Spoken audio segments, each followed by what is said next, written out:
Welcome to D Space Pride, a gay Star Trek podcast. Today we are doing double duty. We'll be reviewing two episodes. Episode 9 of Strange New Worlds, All Those Who Wander, and episode 10, the season finale, Equality of Mercy. Thanks for joining us.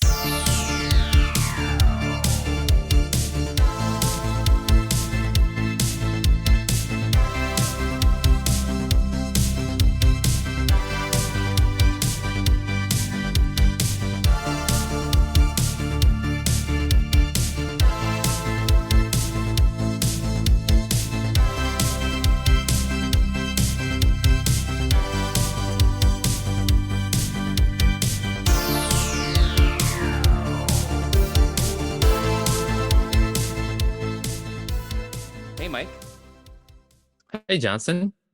How are you? I am good. It's the 4th of July. Yes. Happy Independence Day? Sure. Yeah. We'll go with Yes. Happy Independence Day. Yeah. Personally, I think America should be sent to its room without dinner and just have collectively to think about what it's collectively thinking about, what it's done wrong. But yes, Happy Independence Day. Yes. I mean, at least we did get the day off. So, and you have most of this week off, right?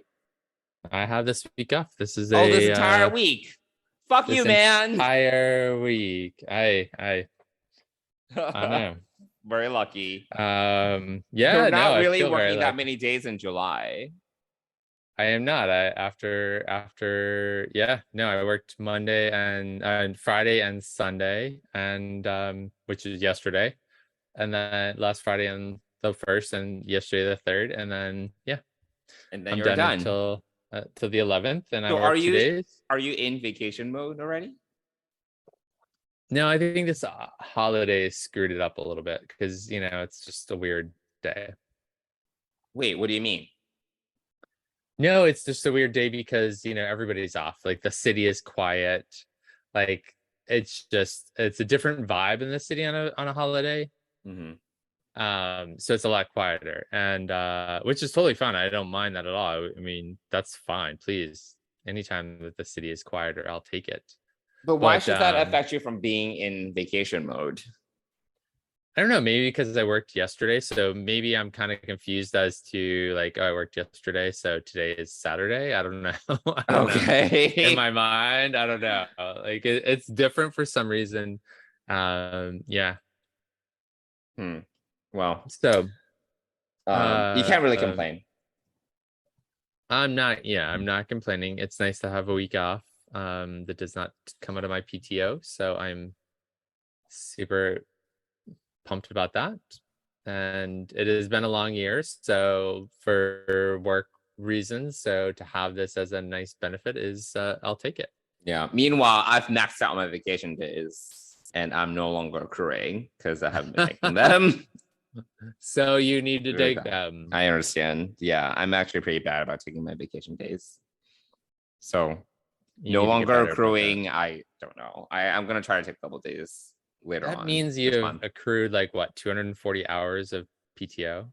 So I get 25 days a year, but in terms of accruing and how much you can store at one time, it's 20 days. I get 25 total. It's just that at any time I can only bank. It's 20. It's 190 hours, something like that. So yes, I'm no longer accruing, which is unfortunate, but.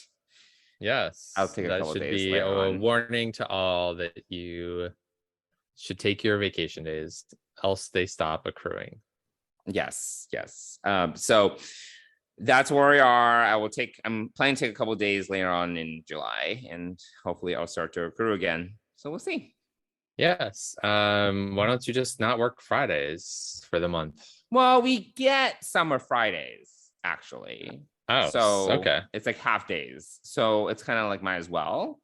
But I don't know. We'll see. I'm going to take a couple days toward the end of July just to see my mom or something like that. Whatever. Good. It'll be fine. Good. Yes. Yeah. So we are going to be doing a marathon of recordings today, but obviously that's not going to really affect our listeners and their listening schedule.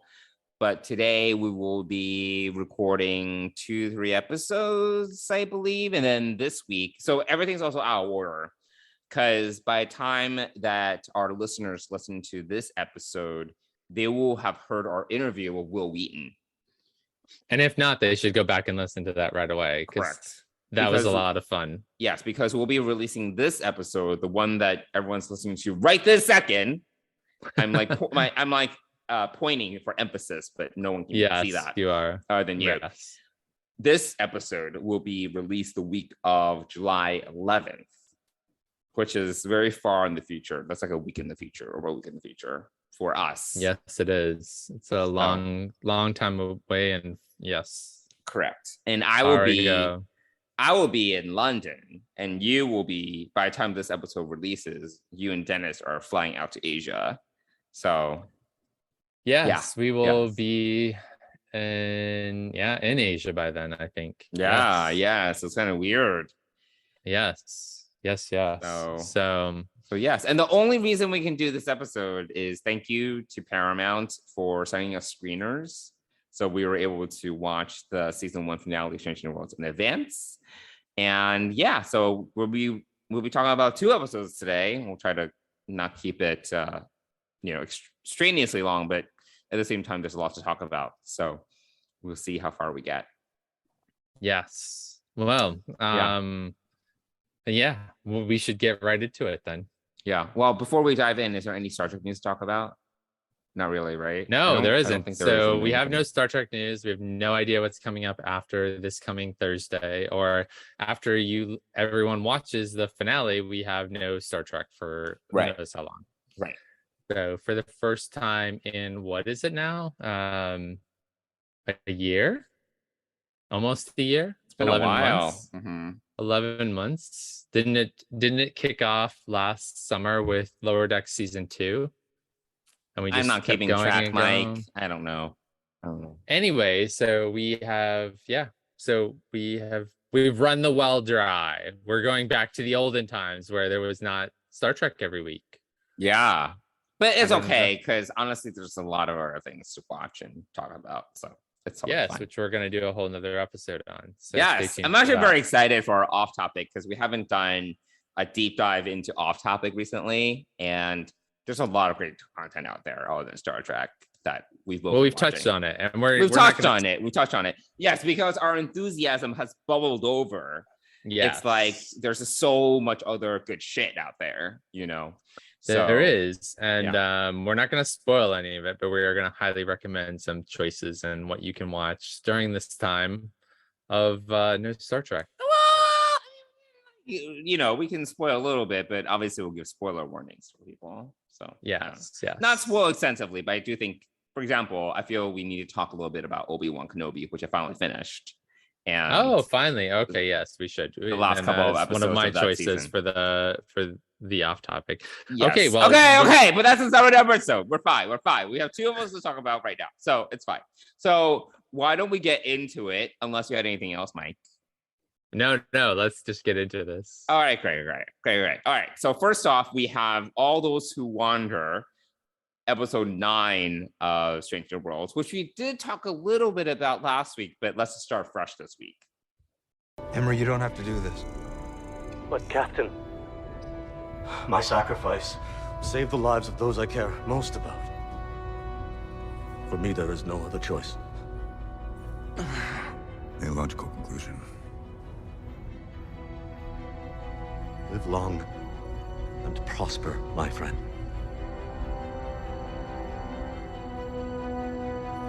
No, we can help you. You have to let us try. Uhura. I want to leave you with one last piece of advice. Open yourself. Make a home for yourself amongst others, and you will find joy more often than sadness. Hammer, please. Do not weep for me. I've had a good life.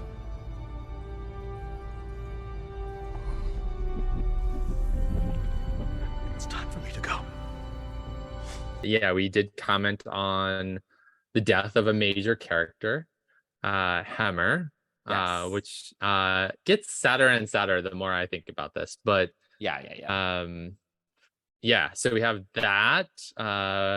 We have the return of the Gorn, which we knew was going to happen. Yes. We got Well, we sort plenty of- of it was- hints that was going to happen. Yeah. Yes. So, and in this case, it actually gives a lot of context to what what is it? What kind of planet do they have? Like a seeding planet that the Gorn have? Breeding planet. Breeding planet. So yes. Yeah, I can't imagine what a breeding planet it can be like, because honestly, like Gorn fighting with other Gorn for dominance, like how does that all work on a breeding planet? I Like, don't know. I think that, I mean, okay, so why don't we take a step back and just talk about the episode as a whole, and then we can kind of get into some of the logistical elements of this episode. sure. Mike, what was your, and by the way, in case our listeners are wondering, we've basically abandoned the format where we're going to do a synopsis because Mike thought that it was too much. So it's fine. So we'll kind of just talk main themes and main takeaways and anything that we want to talk about. And then we'll kind of just meander around the episode. In any case, Mike, what were your overall thoughts on this episode? I enjoyed this episode a lot. I thought this was great. I mean, it's just another strong episode. I thought it was really interesting to see. Again, we're kind of so we've seen several themes throughout the season, right? We've seen the Gorn and La'an's journey with that. Love La'an. Do you like her more now? I am getting to like her more. Yes. Okay, great. Yes, and I think She's your growing on Kira you. comparison. Yes, I Like a think your fungus. yes, as long as it's not growing in me like a Gorn. Baby. No, I think your comparison to Kira helped, and Kira has been one of my favorite characters in Star Trek. And actually, not to spoil it, but in the finale, we get a glimpse of what La'an is going to be like in 7 years or something like that. And Yes. obviously that timeline is like, no, whatever. But Right. she's much warmer. She's hugging. She seems more lighthearted, and I feel that they're setting us up for La'an to kind of take us on a journey where she comes to terms with her darkness and her trauma, and she is able to embrace being a joyful person. So I feel we're kind of on that path, but anyway. Yeah, I mean, but it makes me wonder, not to jump ahead to 110, but it makes me wonder, obviously at the end of this episode. So now we have to jump to the end of the episode to kind of give some context. So at the end of the episode, La'an decides to leave Starfleet to help this girl who temporarily. It's not like yes. she's not resigning her commission. She said that if you need me to, I can. Yeah, she's taking a leave of absence. Correct. Essentially sabbatical to help the child they find on the abandoned ship, which I cannot remember the name of the ship, but anyway, it's like a mini Constitution class starship. The Peregrine or something, right? Oh, the Peregrine. Yes, I think so. Yes. So she's helping, and she has to go out into like uncharted non-Federation space to help find this girl's family and return her to her family. So she essentially leaves at the end of 109, leaves the Enterprise. And yeah, that was surprising. That was really surprising and kind of sad. I was kind of sad about that. I mean, after losing Hammer and to lose La'an, I was like, wow. But she's gonna come back. Yeah. Like, she's not off the show. We know she's gonna come back in season 2. No. But this is what I'm getting there. I'm getting there. So 110 gives us a glimpse of what she's like at the future, and she happens to be on the other starship that's in the episode. But that other starship and its commander are have been rumored to be part of season 2.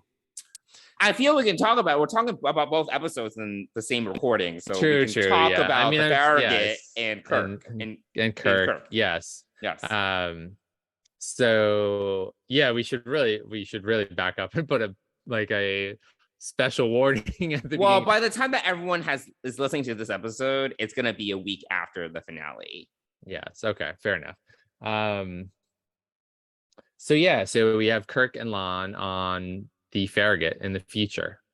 And Right. so, at some point she transfers to the Farragut, whatever that means. So, and we also had hints. Remember, we also had hints when they announced Paul Wesley coming on as playing James T. Kirk.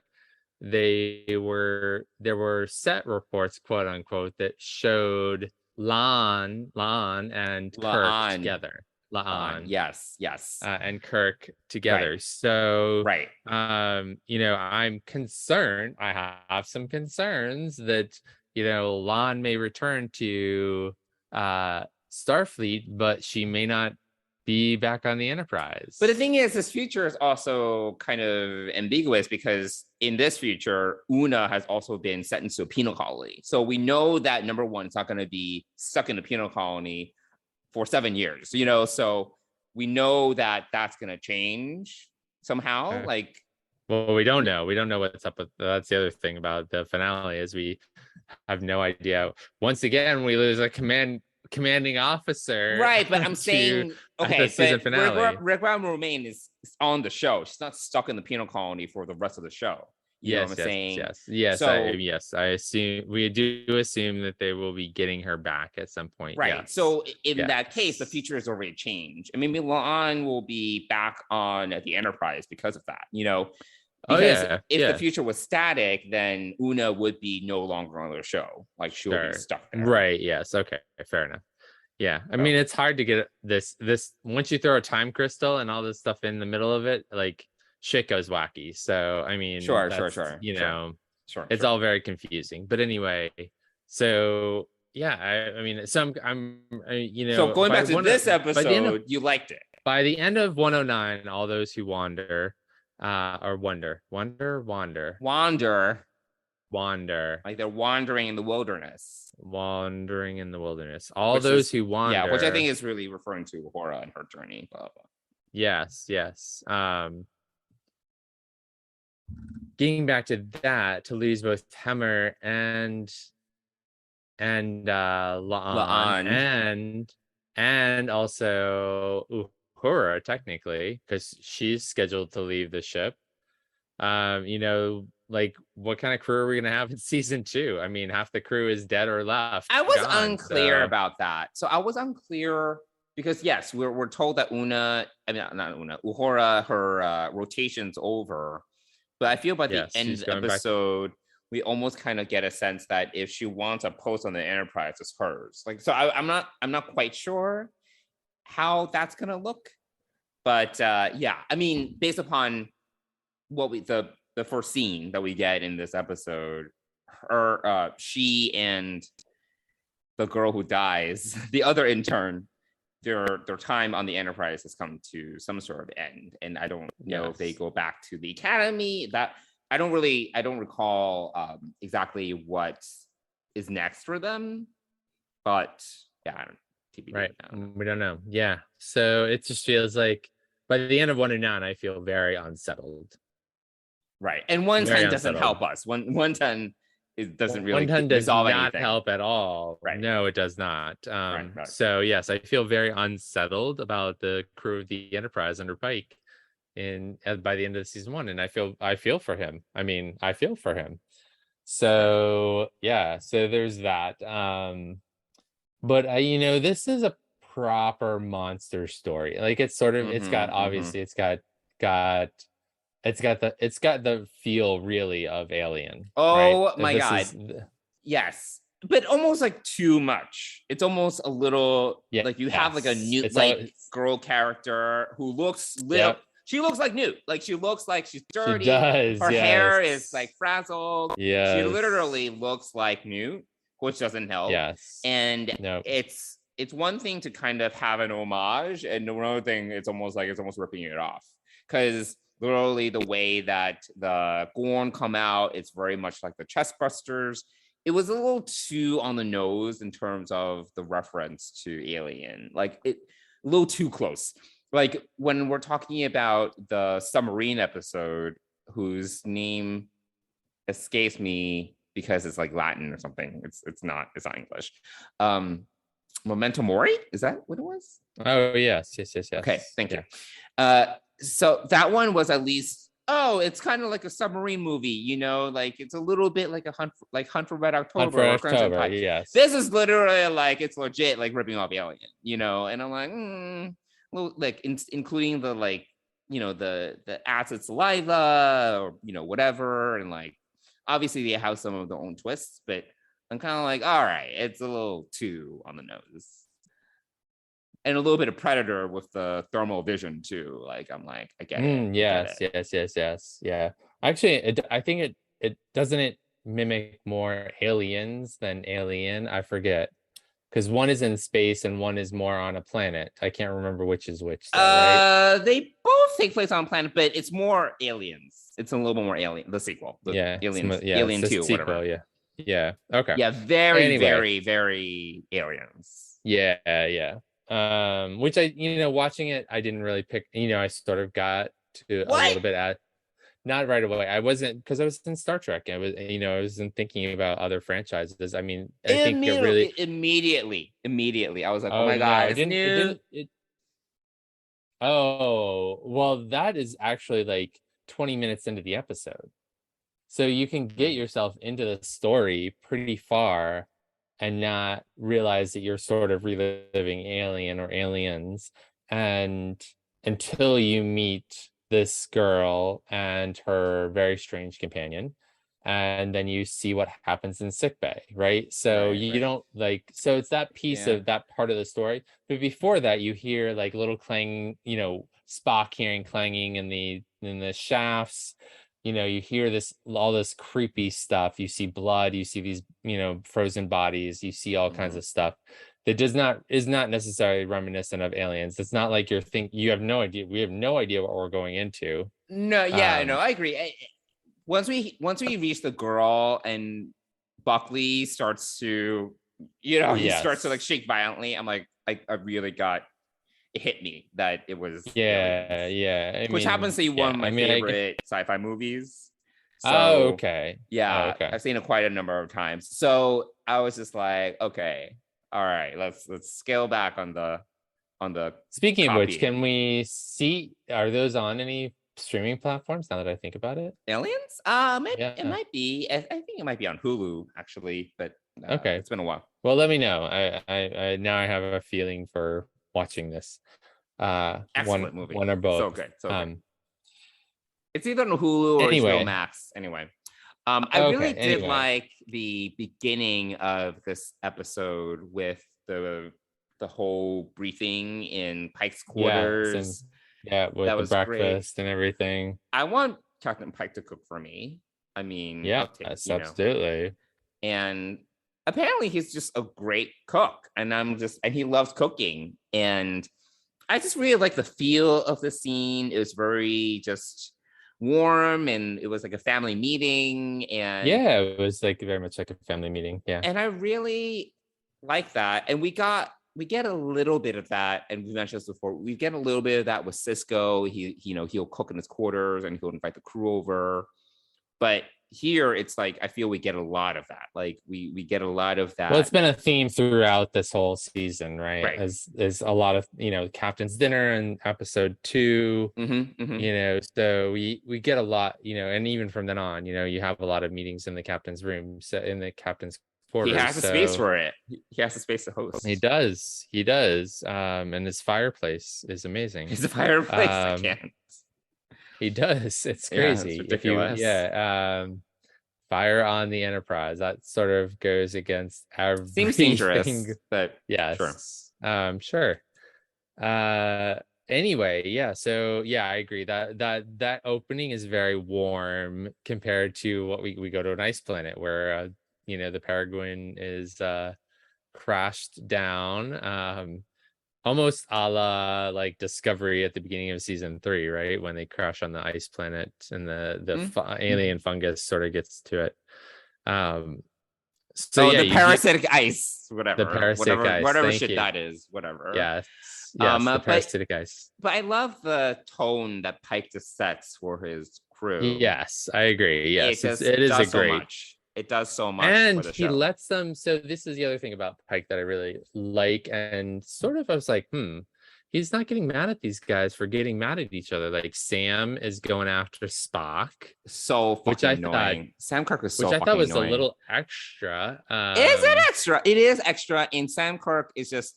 I don't feel that they've done Sam Kirk a disservice actually on this season. He's just kind of he's either being dumb like episode 2 on the comet and he just touches things he shouldn't, or he is kind of nervous and scared.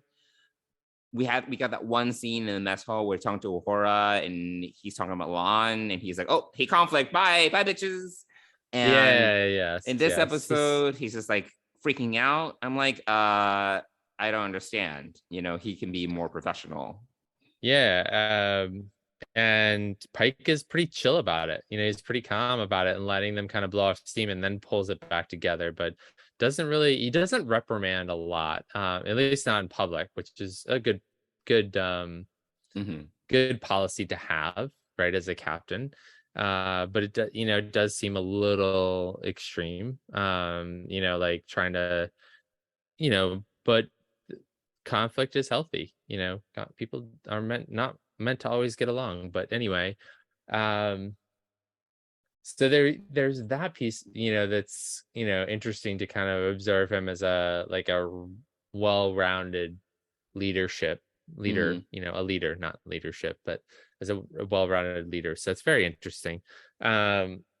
This whole, I get that they obviously got to reuse all the sets and just make them dark and scary and but it's just and it's properly creepy. It is properly creepy. After you lose, who is the first to go? Was it the first one to go was the ensign in I don't remember her name. Sorry, ensign. Yes, she gets mauled, basically. Yes. Poor. Wait, she's not even. She does really. She's still a cadet. Oh, she's like a fourth level. But she dies quickly.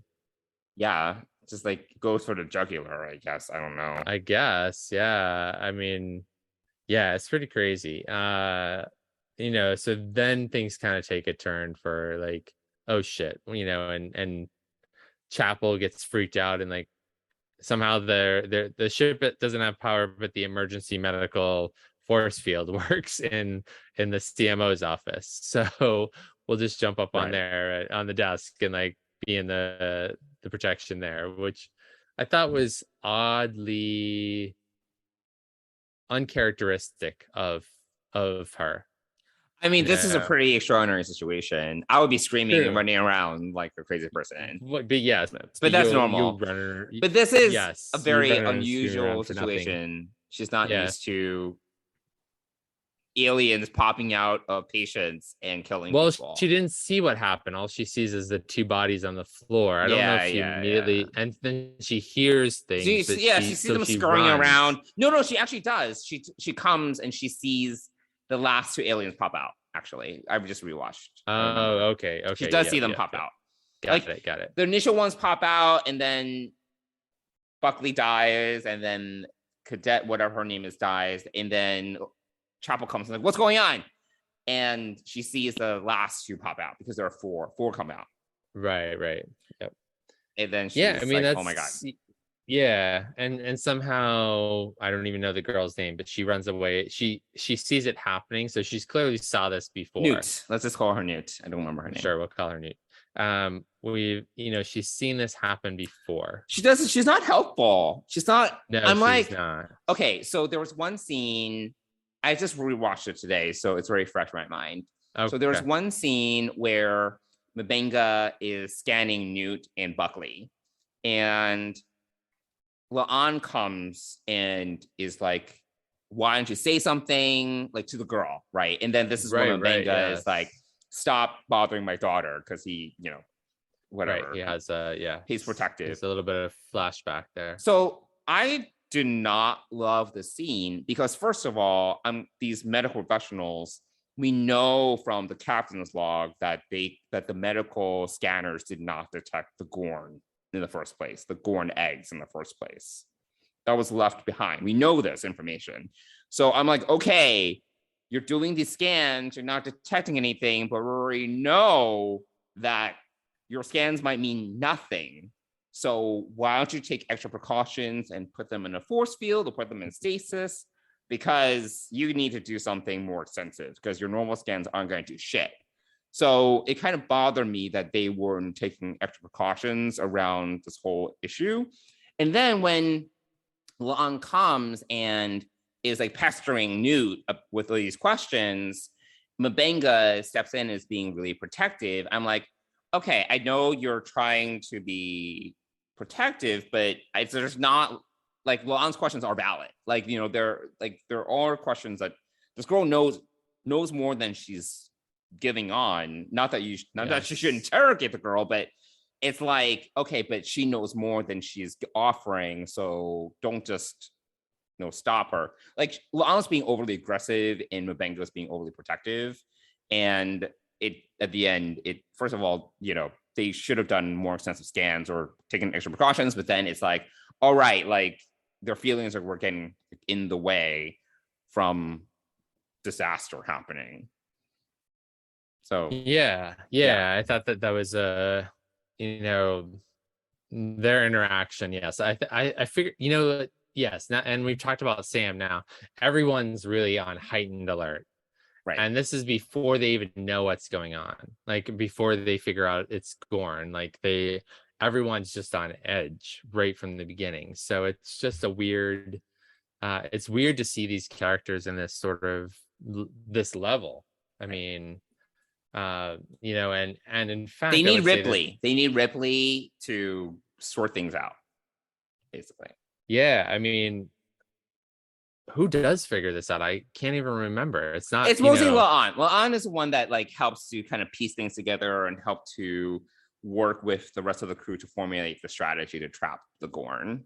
Right. Because she knows like, oh, they're going to fight for dominance. Like we should take advantage of that because she has that experience. So right. She's basically Ripley in the situation, and she's the one with the like, we need to kill them, So she's the one that kind of as level-headed as she can be, is the one that's like, we need to fuck them over, So yeah, she's kind of taking that hardcore role that Ripley does. Yes, yeah, that's true. Yeah, because Spock isn't really doing anything. Hemmer is down in engineering trying to fix things, I guess. And then comms were down. So comms were down, but I'm like, why don't you use communicators? That was confusing because things were happening on the ship, comms weren't available, and they didn't really start to communicate and be like, hey, everyone get to sick bay, watch your back, until they were able to restore power. But I'm like, they have communicators. I'm not sure why. There were some like logistical things with this episode, which I feel happens with horror movies or horror episodes where it's like dumb things are being done so that, we can have the situation. Yeah. I was kind of curious about that too a little bit. I forgot about the communicators, but I just figured it was a whole planet blackout or whatever. Or but our cell phones aren't gonna, our cell phones wouldn't work. But I feel they would act like walkie-talkies, like the communicators. Oh, they could. I would assume so. That's true. They can't talk to the Enterprise because of the atmosphere, but I feel locally they should be able to talk to each other. I don't know. Yeah, there should be something. But anyway, that's neither here nor there. So yeah, I mean, the chase scene and how they set everything up, and Mbenga and Pike go to the bridge to kind of monitor everything from there.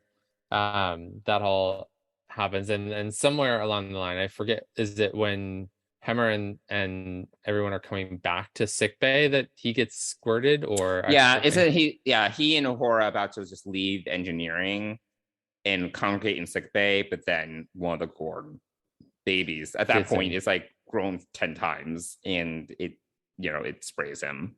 Yeah.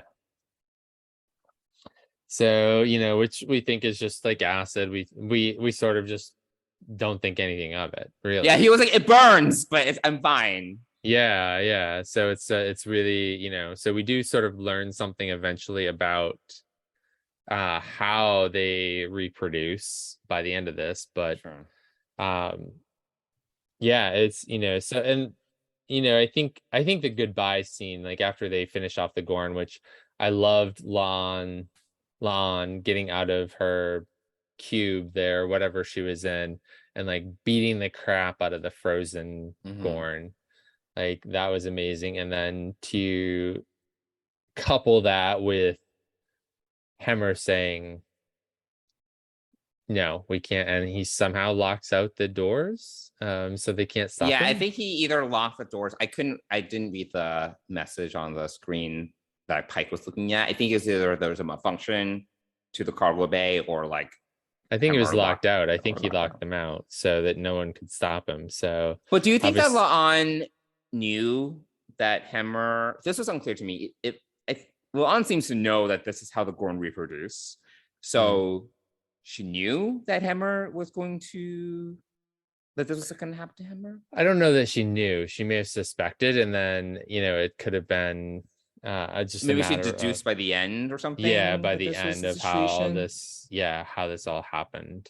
So yeah, I mean, I think she's slowly unpacking her trauma, right? It's not something, she's only remembering this piecemeal and may never have seen how they reproduce, or it's locked away so far away in her But she mind. knows things like whole, like, oh, they're gonna fight to be the alpha. Like she knew a lot of these details. Yeah, she knew the post-birth what would happen, which is interesting. So again, being on the planet and seeing that, so do all, how do the like, so when you have, it doesn't make any sense, because like, do they mate? Like, because these babies are the ones that are spraying. So I'm like, wait, I don't understand at what point, because at least in Aliens, there's a very specific cycle. Like they've established the whole queen cycle and the eggs and the face huggers. Like it's a very complex cycle, actually. But the Gorn, I'm not quite sure, because literally the babies, it's been like 20 minutes since the babies busted out of Buckley and Hemmer got sprayed. Like at what point did they mate and whatnot? That part's a little bit fuzzy. Yeah, we don't know how long. That's the other thing about this whole episode. We don't know how long this is all taking. But it hasn't been like days. It's been maybe like an hour. No, like on screen time it's like 20 minutes or something, but yeah, maybe it's a couple hours max. Yeah, I think it's hours more than like minutes. But yeah, so it's just, I have some thoughts and questions about that, but I don't think we're going to get the answer to that. We didn't get the answer to that, but and then like La'an is like, if there's an adult, there's no way we are going to be able to handle it. And I'm like, but what about Arena? Like Kirk, there was this really slow moving Gorn. It was like one-on-one. There's like, if this is how the Gorn actually are, there's like no way that Kirk could have beaten the Gorn in that episode. I feel like they sort of already retconned that a little bit with Enterprise, right? Didn't they have the Gorn on the Enterprise at some point? So on Enterprise, so Mirror Archer was able to beat it. Like he had some help because they were able to, he had them increase gravity, so the Gorn wasn't able to get up, and he was able to kill the Gorn, but he was still able to kind of more or less hold his ground until that point. Okay. So I was like, if the babies are so fast that they can barely handle like the babies, I don't know how Kirk could have possibly handled like an adult. Well, makes sense. It doesn't. Yeah, really but make it's sense. I mean, yeah. Anyway, I'm not going to get lost in the rabbit hole of trying to understand TOS from the 50 plus years later, and how things have changed. So yeah, I mean, I thought it was I thought it was a very kind, I thought Hemmer had a nice farewell scene. Yeah, that was good. That's good. It was effective. I just wish, I just wish we got more of Hemmer up to this point, because Yes, we I still don't agree. know Yeah. that much about him, Yeah, unfortunately. we didn't see him in all the episodes of the season, so yes, it wasn't. Yeah, it definitely, this was no Arium issue, fortunately, but it is an issue with not knowing and wanting more from a character and not being able to get it. So, Right. We haven't talked about Spock that much because he has a little bit of a character arc here, as well as Chapel. And I don't feel they're letting go of this Spock Chapel tension, which we had mentioned. Oh, we were hoping that they could move on, but I don't feel we're moving on. yeah, I mean, yeah, I agree. Like, I don't feel like we're moving on, but it seemed like obviously Spock released a part of his emotions in order to survive, which Sure. would make a lot of sense in that sort of situation. So there's that. And then, I think that the only person that could console him or could talk to him about what's going on with him is Chapel. I mean, they do have an existing friendship prior to the whole kiss and whatnot. So Sure. there is that piece of it. He has gone to her for advice before several times now. So it is, I think it's appropriate because they, and again, this was a traumatic situation that happened, and trauma brings people together. Fortunately or unfortunately. And Yeah. It's just that they had that moment where they hugged and they yes. looked at each other. I'm like, oh my God, are they gonna kiss? Like, what's happening? I feel we're being teased continuously a little bit in terms of how far they're gonna take it. And Yeah, I think there was some teasing, but I because it was also very think emotional. It was an emotional moment. I thought it was effective. I thought it worked really well given the headspace that Spock was in. But their faces were very close to each other. I was like, oh my God, like what's happening? yeah, I think personally that was just the release of the emotions and what's going on with Spock, and his loss of control is but his playing loss into of that. control with anger could also bubble over into his other emotions, right? That's the No, thing. I agree. That's what I'm saying. Like I see that as a problem. Like his loss of emotion is sort of that issue, like the Catalyst. catalyst. Thank you. So yeah, but I mean that's sort of the end of it for the season. So For now, yes. For we'll now, see we'll what get more. I'm happens. sure we'll get Edge a little bit more in season 2. Well, but I hope that we get more from the other characters that we don't know much about, like yes, I need Ortegas. more of Ortegas. Yes, more of Erica, please. Yes. And obviously, we're gonna have a new engineer. Correct. It's we're gonna have potentially a part. Spock is either gonna step up and be number one, or we're gonna have a new number one for part of the season. So this is going to be interesting, and so yeah, it's quite a lot of change and quite a lot of this felt like a season finale in a lot of ways. It did, yeah, because it's oftentimes in these season finales where people disperse a little bit, and they go on some different paths, and it's like, oh my God, are they going to come back together? And they usually do.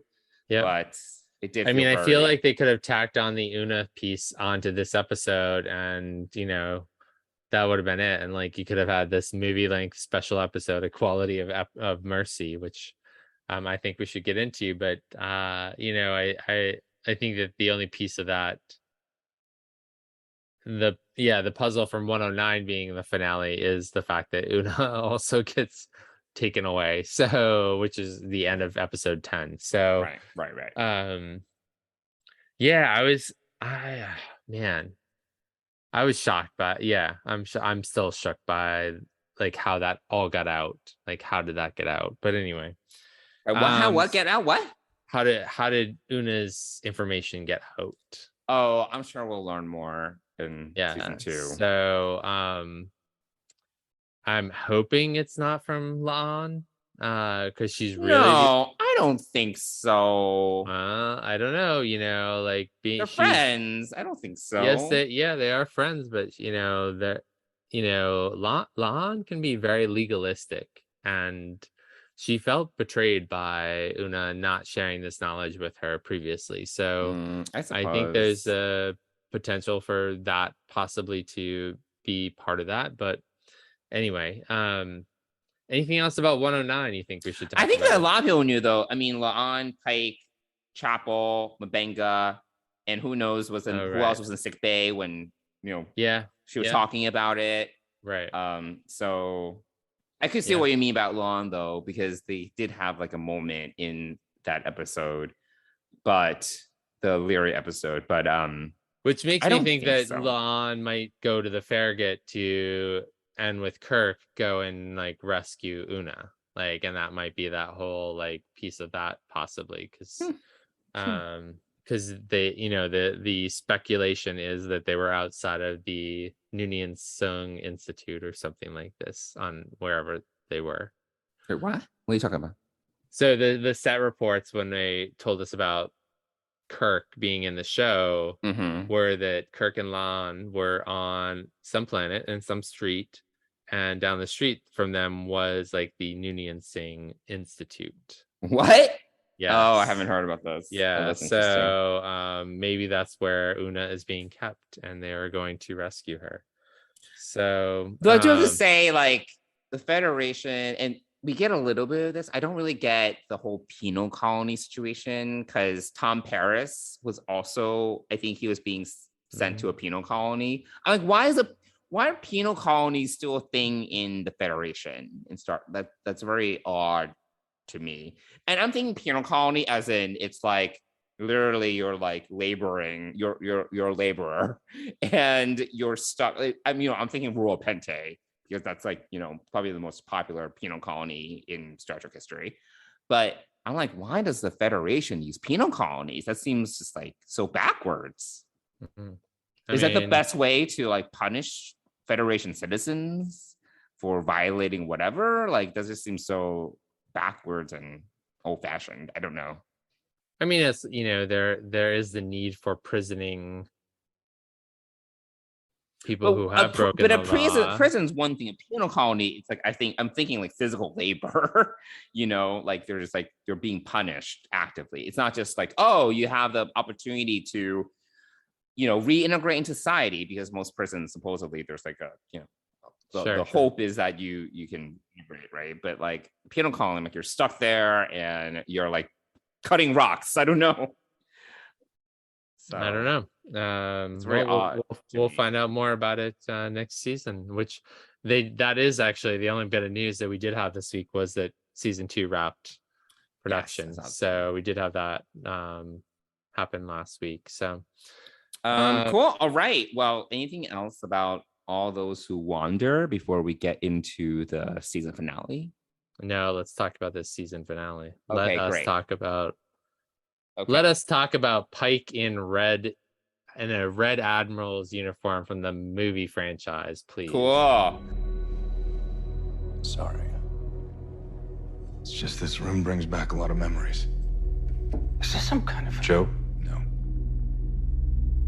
How am I supposed to believe That I'm really you. You ever gonna let me get a word in edgewise? I knew you were gonna say that. Does that help? I've been doing this long enough that I'm not just gonna take the word of somebody who shows up in my cabin and says he's future me. Your first pony was named Sir Naze-a-Lot. He broke his leg in a rainstorm. Your parents had to put him down and you cried for a week. You ever tell anybody that? It's hard when your tragic backstory starts with My silly name. Sorry. Look, I'm here because that letter you're about to write is going to wreck the future. How why? 2 cadets die in that accident 7 years from now. Ma'at is one of them. You're trying to figure out how to save the cadets and yourself. And you do. We do. You write to all of them, tell them not to be there that day. But like so much of this time-bending stuff, there are unforeseen consequences. Well, how bad can it be if I figure out a way to save all the cadets and myself? Hell, isn't you standing here evidence that I pull it off? Yes. And that's the problem. Causality is complex. The letter is just the first domino to fall in a chain reaction of events that leads to catastrophic results. It alters the future in ways that we never intended to change. You sound like one of those Klingon monks from Borath. Who do you think sent me? They gave me something to show you. So let's talk a little bit about the season finale of Strange New Worlds, A Quality of Mercy. What did you think about this episode when you first watched it? And I know you've only watched it once. I've only watched it once. And you watched it before. I was watching Severance at the time, Yes, so we got the screeners, and you were like, yes. Jonathan, watch it. I was like, oh, I will. Don't worry, I will. Yes. I loved this finale. It was so good. And it was also nice because we went into it not knowing anything. They have released trailers for this already, and if you're astute enough, you don't even need to be that astute, but you can watch a trailer that, there's a lot of references to Balance of Terror. So, we went into it not knowing anything. You're right. That's actually, so I'm thinking of Errand of Mercy, which is not yes, it's Balance of Terror is my. Oh, okay. I was yes. This is the retelling of Balance of Terror. Balance of Terror. Yeah. So we went into it not knowing anything, zero, right? Yeah. So we know nothing. I was like, what? I was just like, this is crazy. And we did not expect, one thing that they have not spoiled is that this is where we get Kirk. And I was like, what? Because obviously in all the PR, they said that, what's his face? Paul Wesley. Sorry, it took me a second. That Paul Wesley would be joining in season 2 as Kirk. So that was what I was expecting. Yep. I did not expect to get Paul Wesley as James Kirk in this episode. No, so they did a great job of keeping this a secret. That was like to them. Total shock. And then the way that they just framed this episode around Balance of Terror and the time travel. Time travel stories, you can argue the significance of them and like ultimately how much impact it has, but from a character point of view, and also how this really ties the season together in terms of Pike's journey, in terms of grappling with his future. I think that it really wrapped the season up well, because we get further resolution to that journey of his, where he has not only accepted, but he's embracing his future and his fate. And I just think that it was just a really, really, really well done episode. There are like minor qualms about it, but like I think overall it was just a very, very strong season 1 ender. And yeah, I was just, I was just like very surprised and taken aback by how well done it was, the surprises we got, and it was great. I loved it. Yeah, I agree. This was an awesome episode. I loved it the second time watching it through again. It's it's again, the focus of this episode is Pike. I mean, it bookends the opening, it bookends the season premiere very nicely. Yes. And his journey, because I think it's the end of the season premiere that he's looking through the Federation records and looking at all these people, and this episode brings that right back around. Yes. And it's interesting that I think Una is sort of the one that prompts him, like, oh, you can still rewrite your history, even though I think deep down inside he has known that he couldn't. And he was very specifically told that he couldn't, like, this is his fate. But then it's interesting because this episode posits that he could, if he really wanted to. It would just have ramifications. And fate kind of has it kind of personifies fate in a way where it's like, if you do this, it will have this impact on the people around you, and millions are going to die, and you, in order for there to be a peaceful future, you need to embrace your fate. So I feel there is still, it's a constant question about fate versus free will, right? Like I think that's always like that's what this episode is trying to kind of put out there, because we kind of get the idea that there is free will involved, that he could change his future. It just would have these issues, the issues would come out of it. Yeah, and I think it's not even so. Initially, you're kind of told it affects millions of people. Pike from the future, Admiral Pike, does not tell Captain Pike that the one piece of information that he could have not necessarily stopped this whole journey, because I still think Captain Pike needed to go through this journey, but the fact that it impacts Spock is the critical. Like, it's not about the millions who die, it's literally the decision, the tipping point for Captain Pike, is that his fate is passed on to Spock. Right. And it's clear from Admiral Pike that Spock had a future and will have a future that greatly impacts the galaxy at large. A much greater fate than a greater promise or whatever it is than Pike himself has. So I think the tipping point for this, the beginning of this episode, really is that he meets the one kid who's going to die. One of the two kids who are going to die, who don't make it. So I think there's that. I think it's less about his own fate and the fact that he's meeting someone who technically dies in his future. And so that's sort of the tipping point for the episode. I think that it's interesting that Admiral Pike brings a time crystal from Bora that the Klingons sent him, which is very interesting. So there must have been some, in this alternate timeline, there must be some sort of threat to Borath from the Romulans that makes this imperative enough for Borathian Klingons to send Admiral Pike back in time to his younger self. So I think that's a fascinating piece of this episode. I love how once he touches the crystal, we jump to the wedding of these two crewmen, and we're instantly like, once you get there and once you piece. I did rewatch Balance of Terror, by the way, and it's funny that it starts with this wedding. Yes. So once you jump there, you know where you are and what's happening here. And I didn't remember the wedding from the episode because it's been ages since I've seen Balance of Terror. No, when the minute I saw that and put together who was being married and all of that, I was like, I know this is it. Like, this is Pike stays the captain of the Enterprise. Kirk is not the captain of the Enterprise. This is where things go off the rails. And so it's just really interesting that this is where it starts.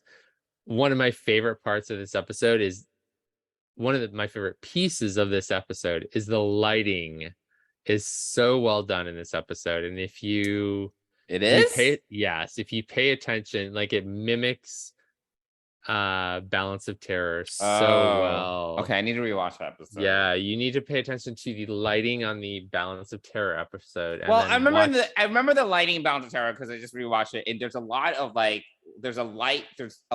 shining on the eye area. Yes. So to the point where it was kind of distracting. I was like, but it's such a homage to Balance of Terror. That's great. It's so great. I did notice that we do not get Lieutenant Styles, but Erica basically takes his place. Yep, he does. Where in Balance of Terror, Erica isn't as racist towards Spock as Styles is. That was one thing that was really annoying about Styles, where he kept on going after Spock. I was like, all right, I get it. You don't trust him. I get it. But I feel like I thought Erica did a great job with that. Erica was just very aggressive. Yeah. Similar to how Styles was in terms of we need to blow them out of the sky. We need, revenge. Which was Styles's whole shtick. Like, he was he was probably the most aggressive person on the bridge in terms of how they should be going after. Well, and Styles has a family history with the Romulan War. So that's sort of missing from this episode. In that way, but I think Erica takes up the the torch for that pretty well. Yes. So- She's basically sitting where he Yes. was. Yeah. So yeah, she's suddenly at the navigation. Yeah, they switched their because they switched. So yeah, it's that's very interesting. Yeah. And then you get Spock calling down to the captain, number one, to Captain Pike, and it's Spock's voice, and you're like, whoa, like. But I do have a question, because when I watched this episode, I felt that there was something very off about the relationships. Obviously, it's been 7 years, but there was this more, I don't know what it was. It was just like there was like tension between Spock and Pike. There was tension between Erica and Pike. Like there was just something off about the relationships I couldn't really put a finger on, where it just felt very stiff, and as if there was some, and they never revealed any sort of, falling out or anything like that. But I just felt that it was just, something was different about the relationships. I was aware. I did see that, and I sort of mimic that to the Spock in 7 years. Kirk Spock, for lack of a better word, is a different Spock. Like he's a Spock who's been through the whole T'Pring Stan, thing on the planet. So who knows how that has affected him. He could have gone through partial Kolinahr. He's very much not. He's very serious. He's a very serious Spock. Mhm. So there's that. I think that Erica sort of inhabits the Styles character and the traits. Also, it would seem like she may have been demoted from pilot to navigator. I don't know. So there could be that. I don't know. Wait, is that console? Isn't that's Helms navigation? Is it? Yeah. So the Pilot right is side. So the right side, isn't the right side weapons? Sorry, I don't know the. It is. configuration. It is weapons, but it's also like navigation. I mean, if you think about the,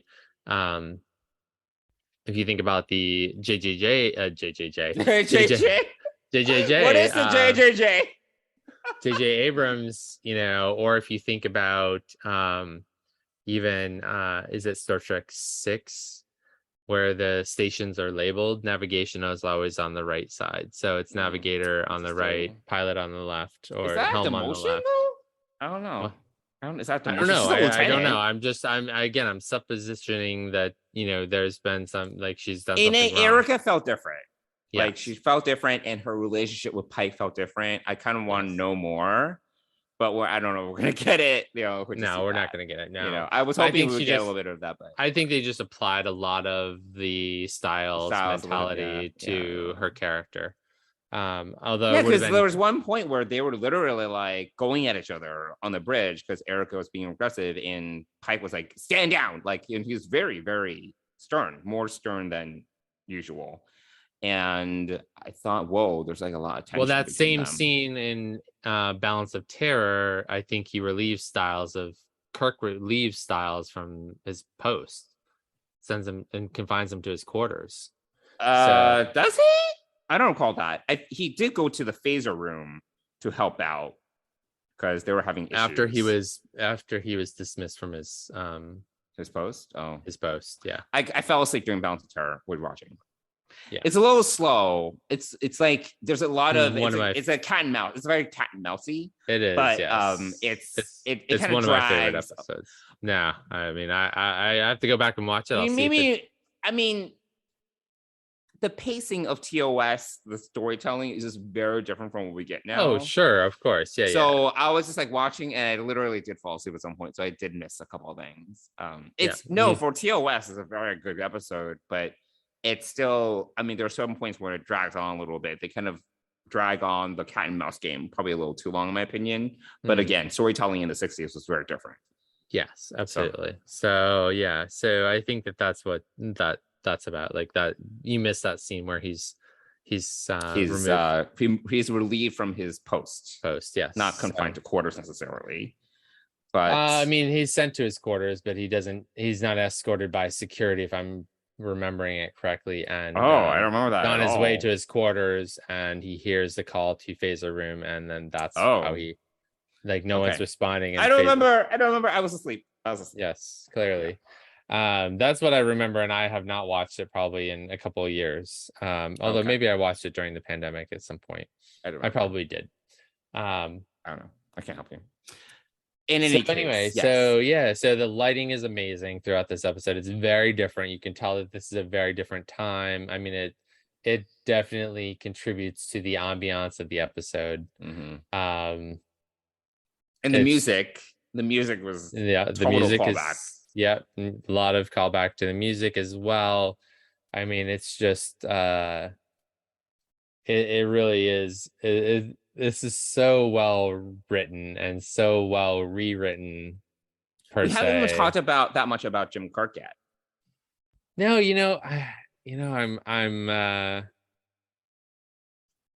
I'm still actually, before we were recording, I was sort of thinking about that this afternoon a little bit, and I was like, I'm still not there with him being Jim Kirk. I'm just, Paul like Wesley.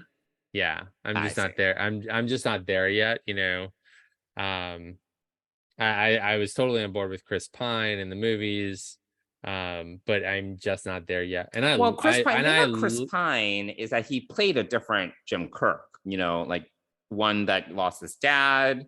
He didn't have to necessarily emulate William Shatner's Jim Kirk because he was much more of a rebel, versus Jim Kirk in the prime timeline is much more of he's an overachiever. He's a bookworm. He is willing to bend the rules, but it's also very respectful of like how things are supposed to be done. He has a bit of that cowboy diplomacy, whatever, but he's more of he's an overachiever, and he's like a very young captain or whatever. So I would say he's a very inexperienced young captain in this episode, and I didn't appreciate him bursting into Pike's quarters and like calling him on, like hesitating for a second. I'm like, really? Like, that's a little bit brash. I mean, that is Kirk, but that's brash. Right. Yes. But yeah, I'm just not there yet. It doesn't mean that I won't get there. I mean, it's clear that we're gonna see him in season 2 as well. So I'm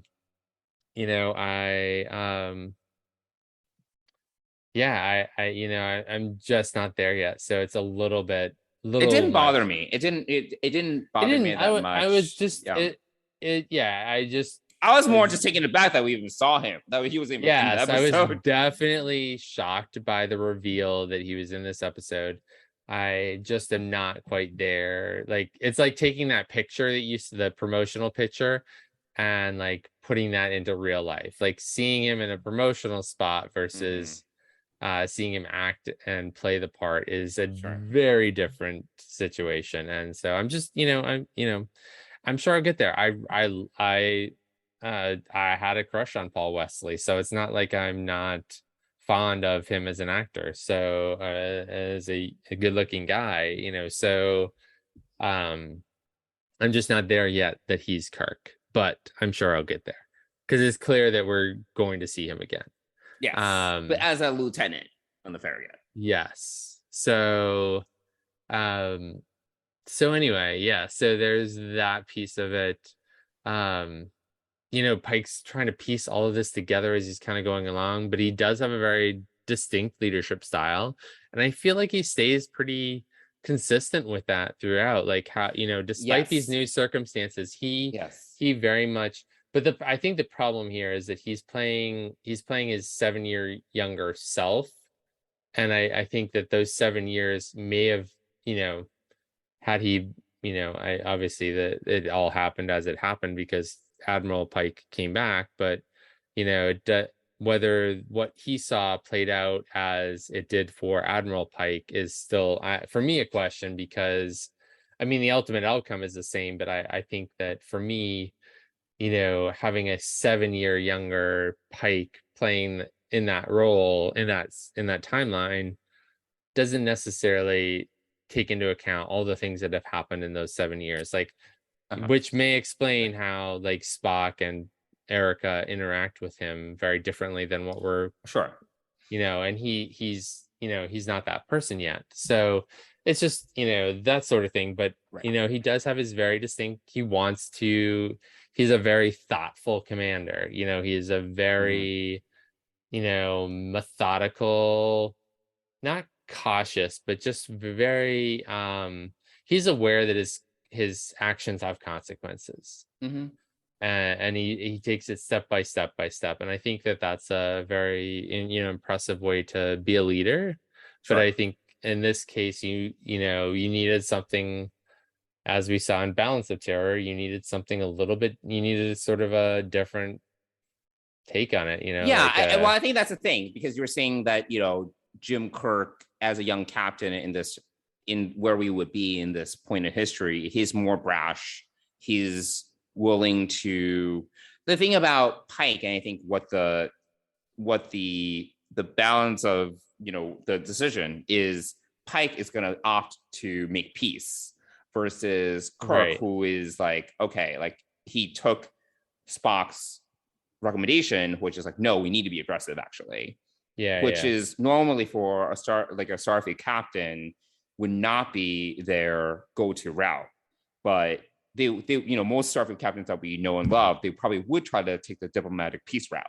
But in this case, we needed Kirk to make that call to be like, okay, no, we will actually attack them and get them before they reach neutral zone. So Right, yeah. I think in this case, that's the whole thing. It's like, Kirk, like Pike totally stuck with his MO, like what he would usually do. I see what you're saying, but even within 7 years, I would think that he's still in the mindset that peace is possible.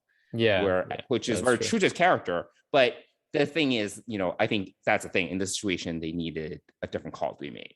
Yeah. Yep. No, I agree with all of that. So I did enjoy seeing, we mentioned it before, I did enjoy seeing the feature version of Lon. Yes. That was nice. And then we get the whole mystery drop that basically Una has been in a penal colony for 7 years and no one has had contact with her. Right. Yes. I am confused about the timing of the incident in which shit goes down with Pike, because I feel at the beginning of the season it was like 10 years, and then in this episode we're like, it's 7 years in the future. I'm like, wait, I thought it was 10 years. So the timing was I'm also not sure what year it is right now, and I'm not sure what year the incident happens, but I swear we talked about it being a decade in the future, and now it's been shortened to 7 years in the future. I don't know if you caught that. I did. I think that a decade was always just like a general term. And 7 years and 10 years seems very different when you're talking about like I don't the disagree. quote unquote end of your life. But yeah, whatever. I don't disagree, but I think I think it was always 7 years. I think that they had mentioned 10 years, and I think they kind of stuck with that a little bit, but in reality, they mentioned it a few times. No, but I think, and I was like, what? I thought we had more time. No. Yeah, no, I think no, it always was like it was definitely less than 10 years. Yeah, I mean, it just 7 years just seems like much shorter now. I'm like, shit, 7 years. Yeah, I Whatever. mean, it's fine. Yeah, I mean, it could be close to 8 years, and then it's minus 6 months because Spock said, I think that accident happened 6 months ago, and no one was hurt because no one was there or whatnot. So, right. Oh my god. So yeah, I mean, it's yeah. So it is, honestly though, the way that the show is done, it could be episodic for 10 years and still not get to that time. 10 years our time could only and only be done in 7 years their time. So I don't know, you know what I mean? Like we could get 10 more years of Strange New Worlds with Pike. Sure, because time is relative. They can do whatever. Yeah. Yes. Right. So anyway. So yes, I'm trying to think what else about this episode. The blowing up of Outpost 4, is that Outpost 4 was it looked great. But I thought that the battle between the Romulan Warbird and the Farragut and the Enterprise didn't look as great. It looked a little cartoony to me, but I don't know if you noticed that. The Farragut didn't look that great, actually, to me. Like I don't think it was like rendered very well. And it was a little distracting, but overall, thought it was fine. Yeah, so a couple of things about that. So the Farragut, unless this is a different Farragut, so the Farragut in the original series it looks like a Constitution class starship. So they never made a different. They never made a different. Oh, it model looks for like the a Constitution class? Yeah, from what Was I it Constitution remember. class? No, I don't know. I mean, I think everything. I don't know. I'm not sure. I can't remember, but then it was never described because this one looked more like a Reliant class. It did look like Reliant. Or Miranda class. Miranda class. I was thinking of Miranda, but they're Yeah. similar. Yeah. In terms of their secondary hull configuration. Yeah. So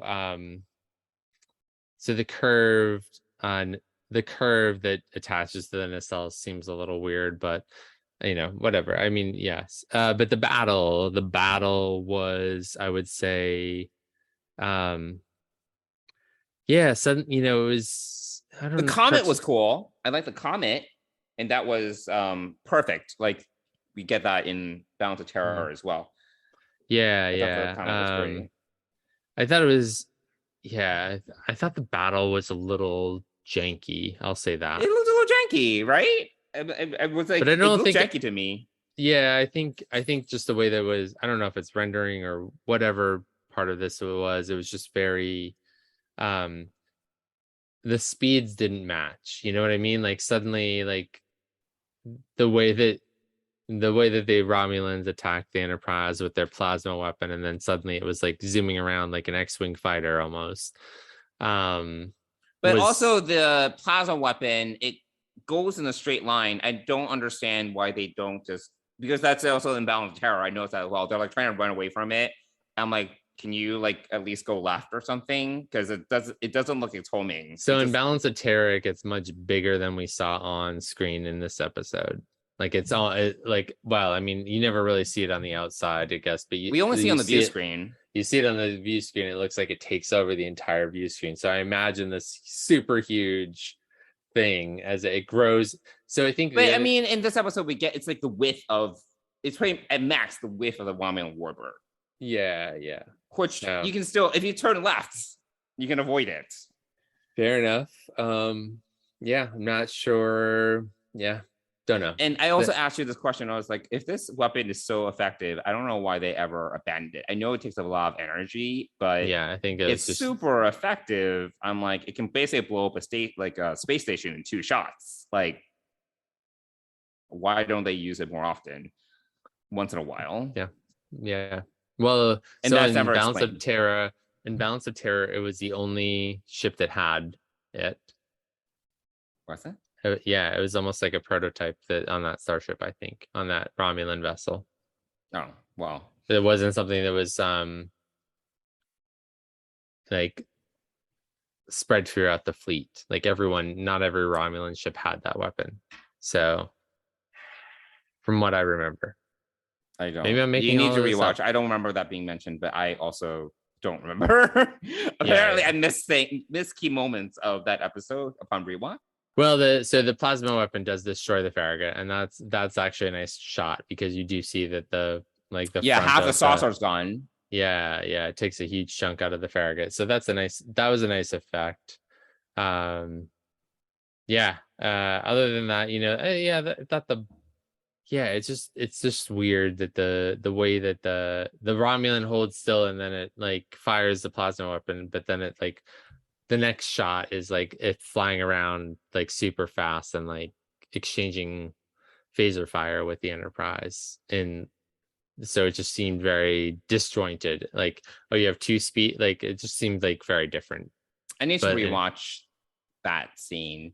I did like the standoff between the Federation ships, I guess the mining ships, and the Romulan ships. I thought that was nice. I thought that piece was done well. And and one of the things we haven't even talked about, there's so much to this episode, honestly. We get a lot with, similar to Balance of Terror, we also get a lot with the Romulan crew and the captain on the Romulan end of things. But very similar to Balance of Terror, I liked how we get their perspective and how things kind of work on their end. And there's a little bit of that backstabbing. I also liked how, I don't remember the name of the captain on the Romulan ship, but that similar to the captain in Balance of Terror, that he wouldn't mind if there was peace.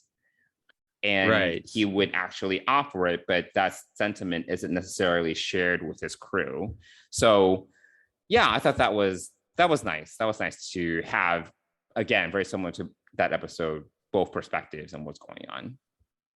Yeah, totally. Yeah, I think that was really, yeah, that was nice to see that perspective. There's a lot more, I feel, in Balance of Terror versus this one. This is a very Pike centric episode, not a like, it's almost like it's very Pike centric, but then it's the Balance of Terror episode is very like Kirk versus the Romulan captain. Who's actually Mark Leonard, who plays Sarek eventually. Yes, that I knew. So that's always cool too. So yeah, there is that piece of that Romulan commander wanting peace. And did he say the same? Because I'm also complaining Balance of Terror this episode now. Does he also say to Pike at the end, if in another time we could be friends? I don't know if he says in the Friends piece, but maybe something similar to that, some sort of similar.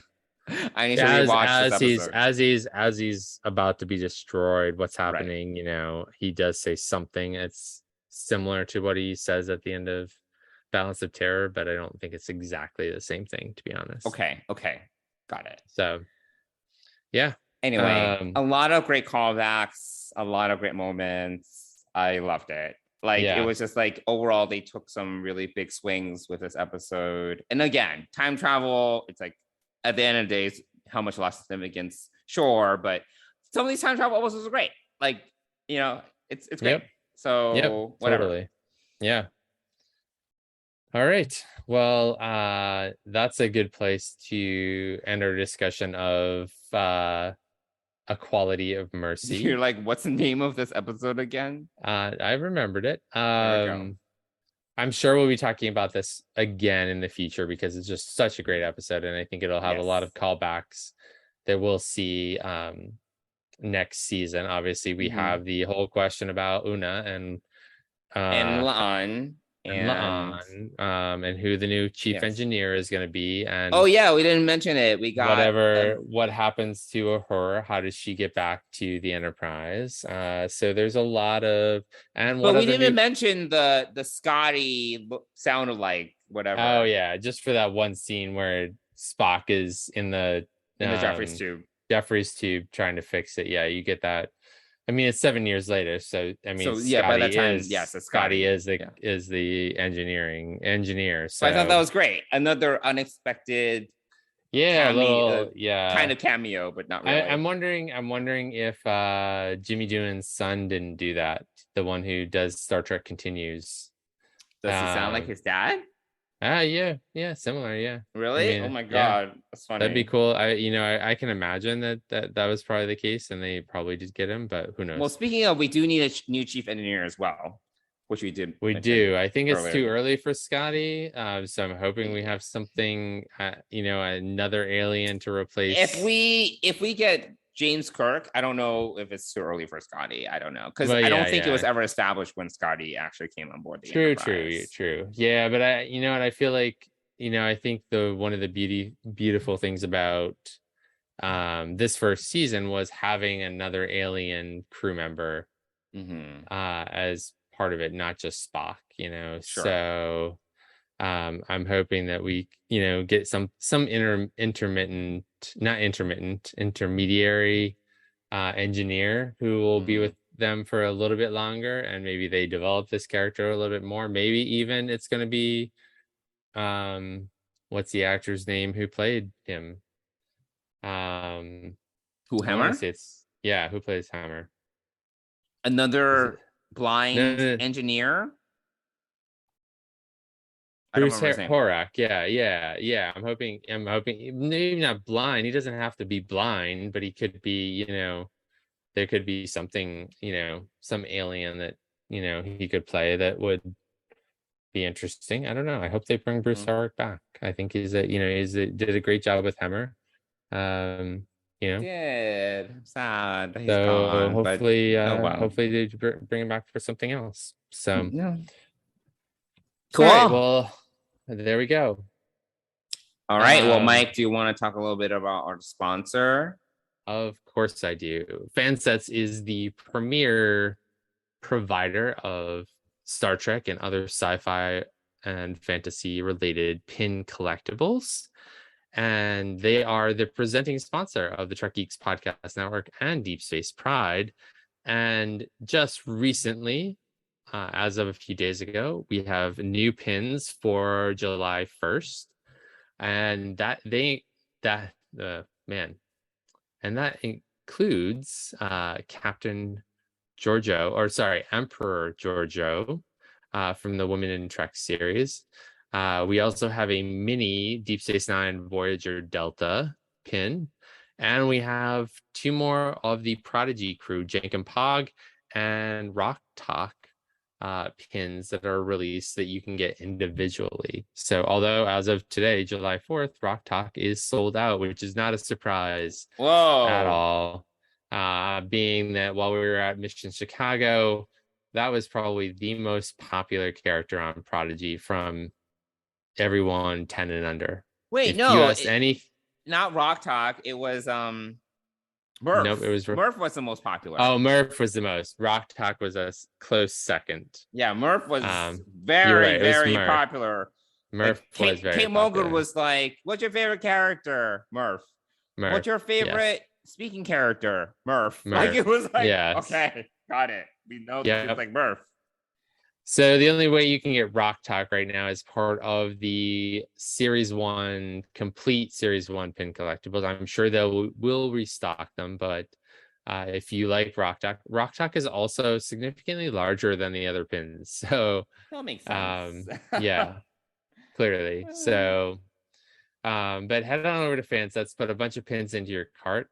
If you are in the United States and you put more than $30 in your cart, which is super easy. I mean, this complete Series 1 is on sale for $49.95. So if you buy that, you're getting free shipping. But you can also get 10% off your order if you use the code TrekGeeks, all one word, all caps, at checkout. And we want to thank Fansets for being the premier and presenting sponsor of the Trek Geeks Podcast Network and our tiny little podcast, Deep Space Pride.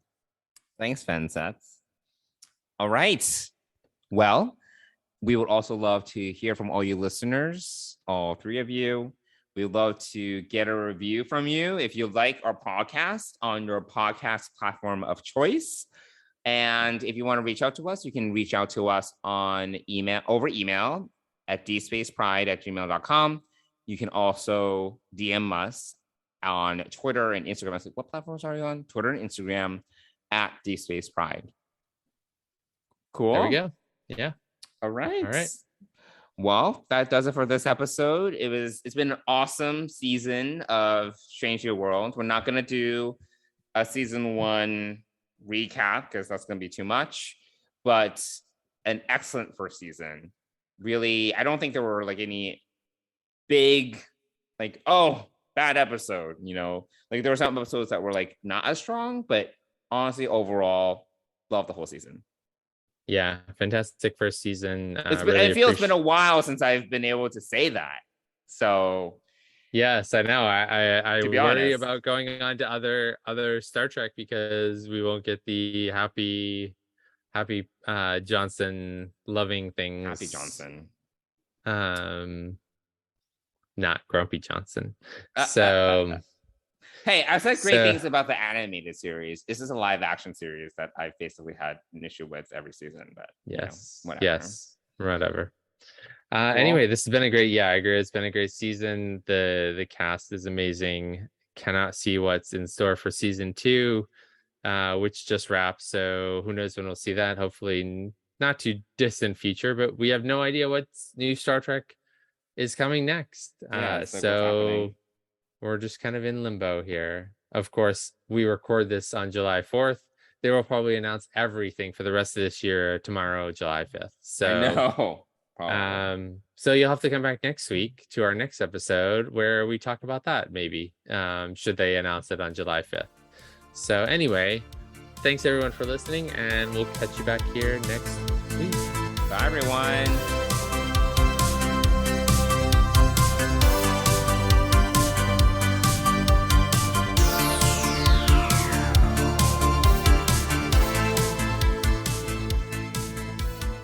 Deep Space Pride is a production of Coconut Media Works. Executive producers Bill Smith and Dan Davidson. For more great Star Trek discussion, discover the other shows of the Trek Geeks Podcast Network at trekgeeks.com or find us in Apple Podcasts, Spotify, or your favorite podcast app.